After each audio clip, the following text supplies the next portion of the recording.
Hi friends, welcome to the Sublime Soiree and part 3 of our interview with Lauren Fuller.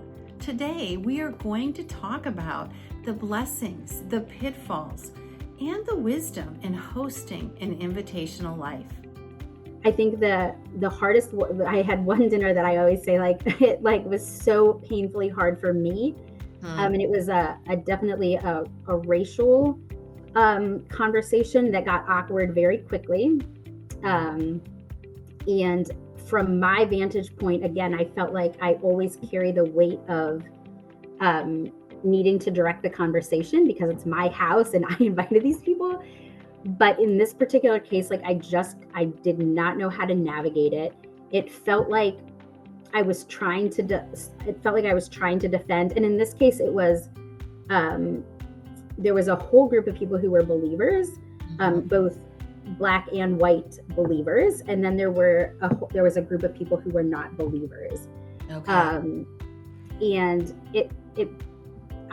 what I had to learn in that moment, and looking back in hindsight, it was that I needed to become a better question asker.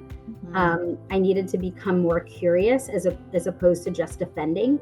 Yes. So the lady who kind of made and it was several, there were several things that she said that could have been very racially or were very racially offensive.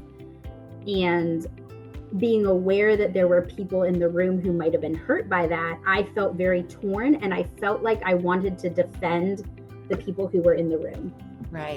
But what I failed to do was to really just be curious with her. Like, where did that belief come from? How did that develop for you? What have you learned since? And had I been able to open that up for her, I felt like I could have navigated the room way better.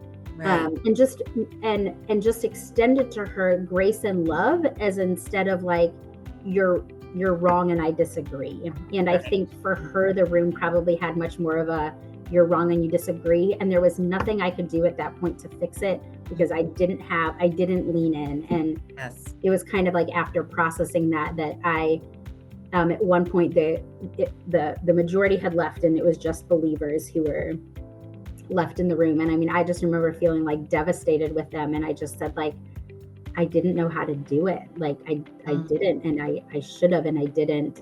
And the one girl says to me, like, Lauren, right now you just had a small taste of what it's like to be Black in America and have to entertain these hard conversations all the time.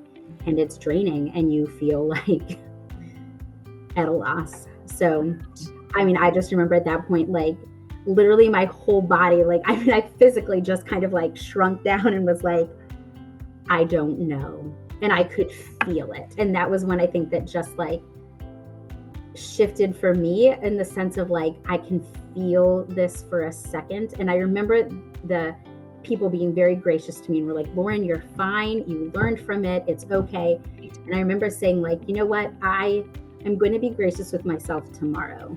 But for tonight, I'm going to go to bed and I'm going to feel it. And I'm going to let it.